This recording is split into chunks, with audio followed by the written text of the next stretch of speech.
তোমার কোথাকার fan follower এসছে আজকে?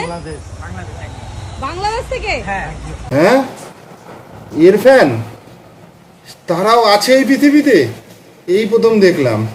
বাংলাদেশের একটা ট্র্যাডিশন হয়ে গেছে, ভারত যে জিনিসটা অপছন্দ করবে, ভারত যে জিনিসটাকে কিস্তি গালাগালি দু চোখে দেখতে হবে না, বাংলাদেশ সেটা একবারে বুকের ভেতর জড়িয়ে নেয়। তা ভালো করেছো ভাই, এই জিনিসটা নিয়ে তোমাদের বাজে কথা বলবো না। এই জিনিসটা তোমরা একটা ভালো করেছো, ঠিক আছে?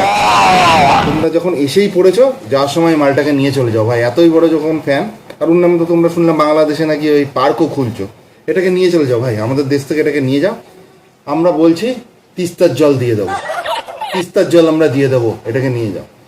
চিনি পেঁয়াজও দিয়ে দেবো 1 বছরের জন্য ফ্রি, করে ফ্রি ফ্রি ফ্রি চিনি পেঁয়াজ। আরও একটা সবচেয়ে বড় অফার করছি, যাও চ্যাম্পিয়ন্স ট্রফিতে আমরা ম্যাচও হেরে যাবো। এটাকে দয়া করে এখান থেকে নিয়ে যাও ভাই, এটাকে দয়া করে এখান থেকে নিয়ে যাও।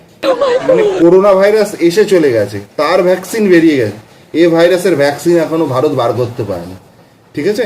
এসেই পড়েছে, দেখো যতই বাজে সম্পর্ক, এখন আমরা ভাই ভাই, ঠিক আছে? ভাই ভাই, তোমরা এটাকে নিয়ে চলে যাও ভাই, এটাকে গিফট করলাম, নিয়ে চলে যাও। বলো কি, তুমি সত্যি বলছো?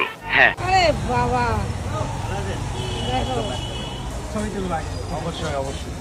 না, একদম ডাইরেক্ট বাংলাদেশ থেকে খেয়ে নিলে এবার আমাদের 1 বছরের জীবন এই ভাট বকে বকে। বাংলাদেশ থেকে ওর ফ্যান এসছে, ওখান থেকে আসা আমাদের, তো এখানে এসেছি 1-1.5 মাস হয়ে গেছে। একদিন সাউথ আফ্রিকা উগান্ডা ছিল, এবার বাংলাদেশ। দুনিয়ার কোহিনূর, তো ওই কারণে এখানে আসা, তো বহুত ইচ্ছা ছিল দেখা করা। তো মানে এই জন্য আমার বাংলাদেশিদের উপর রাগ হয়, এর ফ্যান, হ্যাঁ এর ফ্যান। মানে কোনো কাজ নেই নাকি? আত্মীয়স্বজনের সাথে দেখা করতে এসছিস ভাই, দেখাশোনা কর। এত বছর পর এসছিস, মানে ভালোভাবে মিলেমিশে থাক, এখানে কর ওখানে কর, ভালো মন্দ খা। তা নাই মরণ ভাইরাসের সাথে দেখা করতে চলে এসছে। এইবার যদি ভাইরাস হয়ে যায় এর থেকে লেগে, ওই বকার রোগ ভাই এমনি আছে বাংলাদেশিদের, তারপরে যদি আরও লেগে যায়, এর কিন্তু ভ্যাকসিন নেই। তো ভাই এসেই যখন পড়ছি, একটা কাজ কর, এটাকে নিয়ে চলে ভাই, এটাকে নিয়ে চলে যায়। ইংরেজরা আমাদের এখান থেকে কোহিনূর লুট করে নিয়ে গেছিলো, আর তোমরা এসছো যখন এই প্যাকেটের কোহিনূরটাকে নিয়ে, ও প্যাকেটের কোহিনূর, এই প্যাকেটের কোহিনূরটাকে নিয়ে চলে যাও। যে কোহিনূর অনেক বছর আগে ব্যবহার করা উচিত ছিল, তাহলে এমালি আসতো। কোথায় গিয়েছিল, বেরিয়ে যাচ্ছিল, হ্যাঁ কোথাও না কোথাও ভাট মারতে যাচ্ছে। ওর ওই এক কাজ, হয় ভাট মারা, নয় ওই কু কু করে এরকম ভুল ভাল নাচা, না আছে কোনো তাল, না আছে কোনো রিদিম, ওতে নাচা, বরাহের মতো হাসা, এই 3টে ওর কাজ। ওর নোংরা আমি বার করে দেবো। নাও নাও কাকা খাও, খেয়ে বলো ভালো না খারাপ। ভীষণ বড় গলা করে গর্ব করে বলেছে কিন্তু, নাও ভীষণ কনফিডেন্স নিয়ে বলেছে। তাড়াতাড়ি খাও, খেয়ে রিভিউটা দাও, কিরম ভালো না খারাপ, করো করো। একদম বাজে। কাকা তুমি কি করলে? হ্যাঁ এত গর্ব, এত বিশ্বাস নিয়ে বললো যে ভেবেছে তুমি পটে যাবে, বলবে যে না ভালোই খেতে, অন্তত সামনে দাঁড়িয়ে। তুমি তো সেই রমাল, হ্যাঁ বলে দিতে ফালতু খেতে, হ্যাঁ শিয়ালদা ইচ্ছে ভালো পাওয়া যায়। কাকা তুমি রাজুদাকে দিয়ে দিলে ধোকা। তোমাকে বললো না ডাইরেক্ট বলতে? হ্যাঁ বেশি কথা বলে তো ইনডাইরেক্ট বলছো কেন? এই ব্লগারদের বলে কি লাভ? ওরা তো ওরাই তো কাছে মাগনায় খেতে, ওদের কাছে ভালো আর খারাপ যা দেবে তাই খেয়ে নেবে। ওরা স্টুডি রিভিউ করতে যায়, কে কার নামে বাজে কথা বললো, কে কার নামে কি কুটকাচালি করলো। ওরা হচ্ছে এই জগতের কাজের মাসি, ওরা এই জগতের কাজের মাসি। এর কথা ওকে লাগায়, ওর কথা কুটকাচালি করে সংসার ভাঙে ওরা। ওরা সেই মাল হচ্ছে ওরা। আর ওদের কাছে খাবার কিরম তা নিয়ে কোনো ক্রেজই নেই, যে খাবার খাবে, খেয়ে বলবে, রিভিউ দেবে, সেটা না। ওরা রাজুদা পেঁয়াজকে আপেল বলে, এই নিয়েই বেশি হইচই করতে ব্যস্ত। ওরা এই ধরনের ফুড ব্লগার। ঠিক বলেছো। বনগাঁ বলো, মুর্শিদাবাদ বলো, কোথায় যাবে?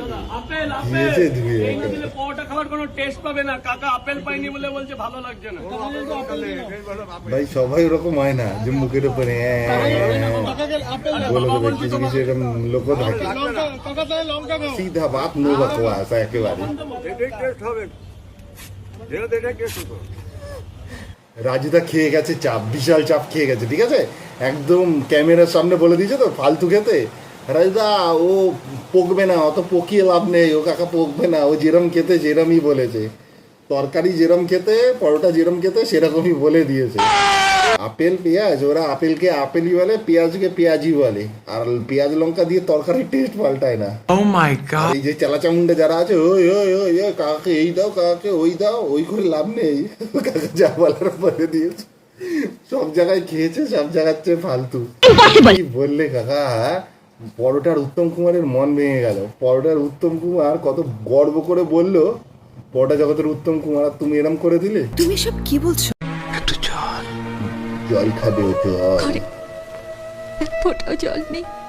আরে ঘরে জল নেই তো কি, যাও বাইরে থেকে নিয়ে আসো, আর না হলে পাশের বাড়ি থেকে চেয়ে নিয়ে আসো। জলে এখনো ট্যাক্স নেই, জল চাইলে জল দেবে। আর না ওই যে বোতলের মধ্যে ওটা কি রাখা, রুয়াবজা না, রক্তের মতো দেখতে ওটা রুয়াবজা রাখা, তো ওটাই খাইয়ে দাও, ডক ডক করে ওটাই খাইয়ে দাও, তেষ্টা মিটে যাবে। সব ভণ্ডামি ভণ্ডামি। আরে বাবা এ করছে কি, এই যে বাপ,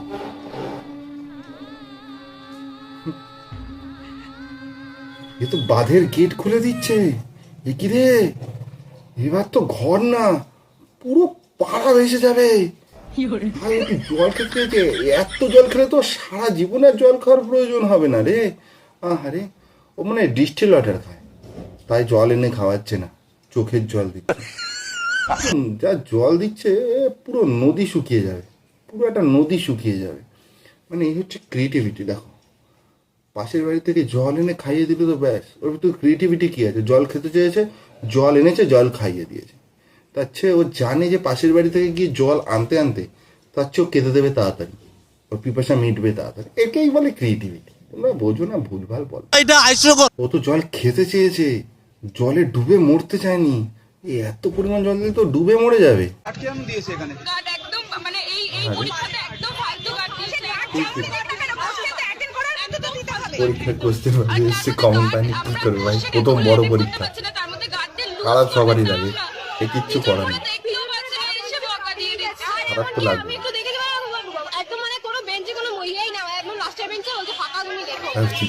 কিন্তু তাও হাসি পাচ্ছে।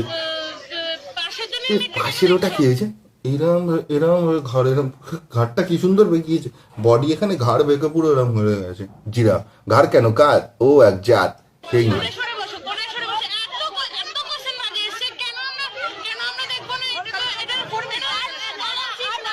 মেয়েটাকে ধরে আমার কাছে পাঠিয়ে দাও, ওকে ঝাড়ু দিয়ে ওর পিঠে ক্রাশ ক্রাশ করে তাকে আগে মারতাম। আরে ঠিকই তো বলছে, পরীক্ষায় ভাই কোশ্চেন না পারলে দেখতেও দিচ্ছে না, খারাপই লাগে ভাই। যারা পারে না তাদের খারাপই লাগে। আমাকে জিজ্ঞাসা করে দেখো, যারা পারে না তাদের খারাপই লাগে। কিন্তু পরীক্ষায় ভালো রেজাল্ট করার দুটো উপায়, ঠিক আছে? এক হচ্ছে ট্রিমেন্ডাস পড়াশোনা করতে হবে, মানে যেখান থেকে কোশ্চেন আসুক আমি উড়িয়ে দেবো। আর তা না হলে টুকলি করার ভাই সেই পদ্ধতি শিখতে হবে, প্রো হতে হবে, প্রো। এখন আলট্রা প্রো হতে হবে, ঠিক আছে? এখন নর্মাল থাকলে চলবে না। এই ধরো পরীক্ষা দিচ্ছ, এরকম বসে আছো তো, যে দেওয়ালের পাশে বসেছো ওই দেওয়াল বেয়ে এরকম চেড়ে চেড়ে উঠে যেতে হবে, উঠে দেওয়ালের ওপরে ফ্যানের কাছে কি এরকম নিচু হয়ে নিচে দেখতে হবে, নিচে কি, আবার দেখে চলে আসো, এসে আবার লেখো যদি না পারো।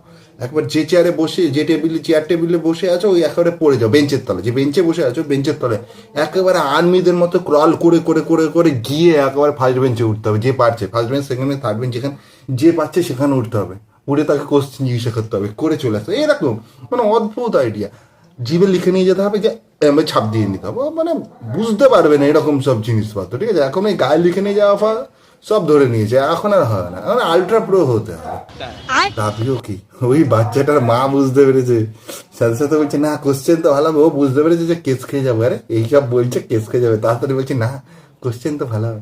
এদিকে তুমি ছেলেদের দেখো, ওদের কোনো ওইসব নেই। একটা মেয়ের পরীক্ষা খারাপ হলে যতটা কষ্ট পায়, একটা ছেলের ওইসব নেই। মানে যে একই লেভেল, একটা ভালো ছেলের পরীক্ষা খারাপ হলে তো খারাপ লাগবে, কিন্তু এই লেভেলের ছেলেদের কোনো পরীক্ষা নেই, ঠিক আছে? আসছে বছর আবার হবে, যেন পুজো, ওদের কাছে পরীক্ষা না, এটা পুজো। আসছে বছর আবার হবে, কোনো টেনশনই নেই, আসছে বছর আবার হবে। আবার দেখা হচ্ছে তাহলে সবার সাথে, বলে চলে আসে। কৃষ্ণা শ্যামল শখের সংসার চ্যানেল থেকে তোমাদের স্বাগত জানাই বন্ধুরা। আজকে খেতে বসে গেলাম বন্ধুরা, দেখো কি করে লোকজনকে বাড়ি দেখে। বৌদি আছে, বোন আছে, বোনের মেয়ে আছে, আর এক বৌদি আছে, সবাই বসে পড়েছে খাবার নিয়ে। খাইয়েছে, উসুলও করে নিচ্ছে। আলুর দম, বেগুনি, চাটনি, পায়েস, পাঁপড় সব খাওয়া হয়ে গেছে। এখন মহিলা, সব পাতে ওই মহিলা হাসি চাপছে, মহিলা হাসি চাপছে, একদম শেষে যে বসেছে। ঘন শ্যাম, আরে সামনের জন তো কেঁদেই দেবে মনে হচ্ছে। তোমায় ঘন শ্যাম, তোমার চরণ বাড়িতে খাবার জন্য নেমন্তন্ন করে রেখে কে এরকম অত্যাচার করে? হ্যাঁ, অতিথিদের উপর এরকম অত্যাচার কে করে? তোমার সুখের সংসার তো কি, ওদের সংসারে তুমি আগুন লাগাচ্ছ কেন? হ্যাঁ, ওদের মনের মধ্যে তোমার সুখের কৃষ্ণের আমার সুখের সন্তানে সবাইকে আমন্ত্রণ, তো ওদের সংসারে তুমি আগুন লাগাচ্ছ কেন? ওদের মনের মধ্যে বীজ ঢুকিয়ে দিচ্ছ। পুরো ভয়ের পরিবেশ। খাবারের জন্য কেউ এই কষ্ট সহ্য করবে না, এই পয়সাও দেয় নিশ্চয়ই। তো এরকম হলে কিন্তু আমিও রাজি কাকিমা, আমিও রাজি। আমার যদি 50 টাকা করে দেন, আমি আপনার এক একটা গান শুনতে রাজি। মাত্র 50 টাকা করে দেবেন, আমি শুনতে রাজি। এই টেবিলের লোকজন আর পালাতে পারেনি, ঠিক আছে? এদের ধরে রেখেছে যে গান শুনেই যাবি, পুরো গান শুনবি তারপরে যাবি। হাত হাত শুকিয়ে গেছে, চেটে চেটে নিজের হাত নিজেরাই পরিষ্কার করে নিয়েছে। ওই পাতে যে আলু আছে ওটা না ছুঁড়ে মারে।